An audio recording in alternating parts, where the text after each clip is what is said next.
Okay. So that means they were completely destroyed, Okay. and nothing remained of There's them. no evidence. Yes, because you know when you use the portable nuclear device to destroy a missile, there will be nothing remain. Going back to your military experience, what should have taken place? If the missiles were there, Yes. they should bring the submarine back. Then they should create a commission, which will consist of the constructor of the missiles and the constructor of the warheads, Yes. the producer, and the people from the 12th Chief Directorate who are specialists in the maintaining of nuclear warheads and in the registrar, and the people from the North Fleet who are specialists in the actual missiles, Yes. a part of the warhead, and also some commanders of submarine which are of the same class of the Kursk. Yes. And this commission have to study the things and evaluate what can be done. So this is then a they committee. have to produce reports. This is a full committee of Yes. important people. Yes. Because this is an important matter. Of course. 22 thermonuclear warheads And missiles also. and missiles. Yes. Okay. And what would that commission do? They would appoint some people to get the missile and to bring them to some location where they can study them. Yes. And to evaluate the situation, and then to produce the report what they recommend to do next. Yes. And depend on the condition of the missile, they may recommend just to clean them and put back to commission, or to disassemble them. It just depends on the actual situation. The commission may decide, depending on what happened with the missiles. Presumably the component parts of a thermonuclear warhead are valuable. Of course, because they contain a very expensive nuclear materials. How expensive? Oh. The problem is that because they don't sell it at a market price, there is no market price. But still, I guess that a kilogram of weapon-grade uranium should be, I don't know, maybe over 100,000 US dollars. And a kilogram of plutonium, which is even more expensive, is probably 10 times as much. And these are... And there should be at least 20 kilogram of plutonium used in each warhead. So 22 warheads and 20 kilogram of plutonium, you can make your calculation. As many millions of dollars. Okay, so weapons-grade plutonium, weapons-grade uranium is an extremely valuable item, but it's also an item, presumably in Russia, which is carefully controlled. Of course. Of course, because it's a weapon-grade material. They're afraid that such a thing can go to some country which is supposed not to possess it, and that they can produce the nuclear weapons. They have to observe the non-proliferation treaty. So and they're afraid of terrorists also. Sure. So there are clear, designated control factors that have to be observed within Russia. Of course, and besides of all, you know that the weapon-grade uranium, even though you don't really need to be used as a weapon, you can still use it for diluting the other uranium to produce reactor quality uranium. Right. And so you can always find use of it. So you're never in your wildest dreams throw it away? No, why should you?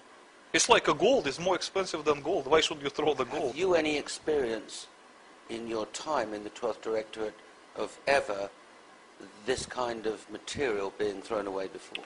Look, I was not particularly the specialist in the nuclear materials. As I told you, my specialty is a little bit different, but I can confirm for you that is for sure not. Okay. When some nuclear warhead is to be decommissioned, the material from it will be in the most of the cases, this warhead will be simply remade into something newer. So the material will come out and turn into something else? Probably it will be just used in the next warhead, in the next generation of warheads. Okay. Or, if they don't want to use it in the warhead, they will just keep it as a material for the next use, or they may also use it in diluting the natural uranium to produce the reactor quality of uranium. I mean, they will always find use of it. But they were not going to leave it round by the bike sheds, you know, to get round to when they want to. It's going to be carefully stored in a careful... Of course. It's a tightly controlled material. Okay.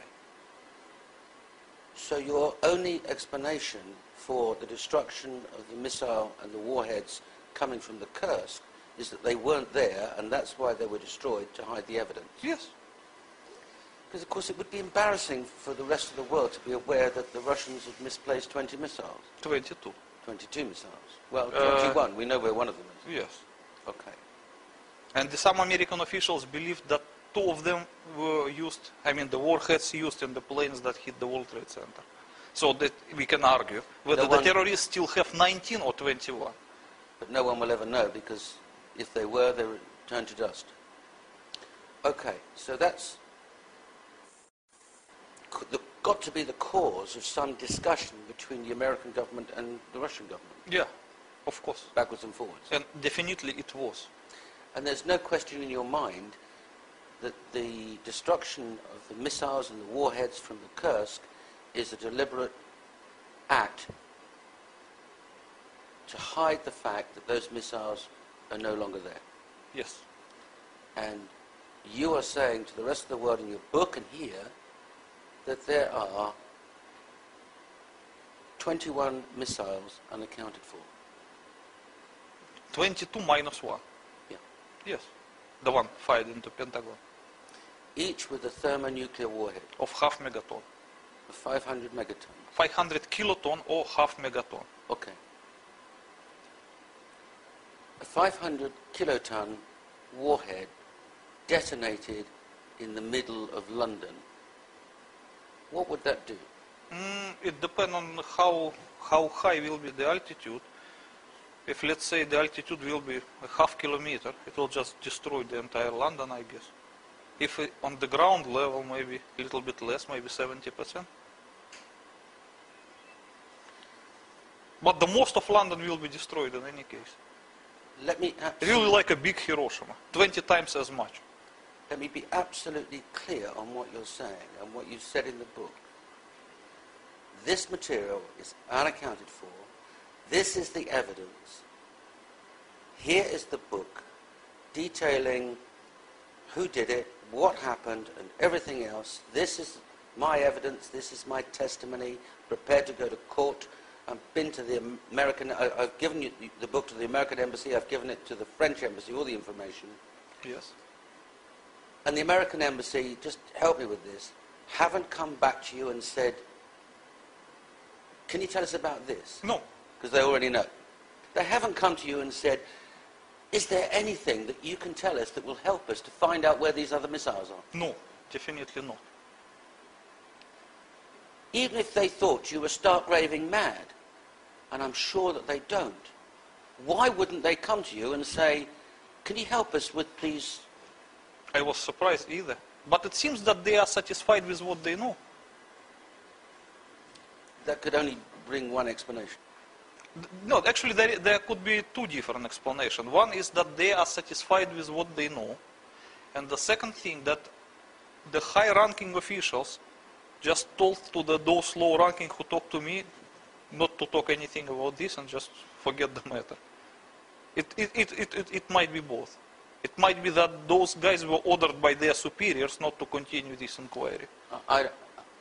I beg to differ. I refuse to believe that senior officials within the American government would ignore the possibility that there might be 21 missiles somewhere unaccounted for. The only explanation that I can think of, subject to what you may say, is that they already know where they are. I don't know. I have no explanation either.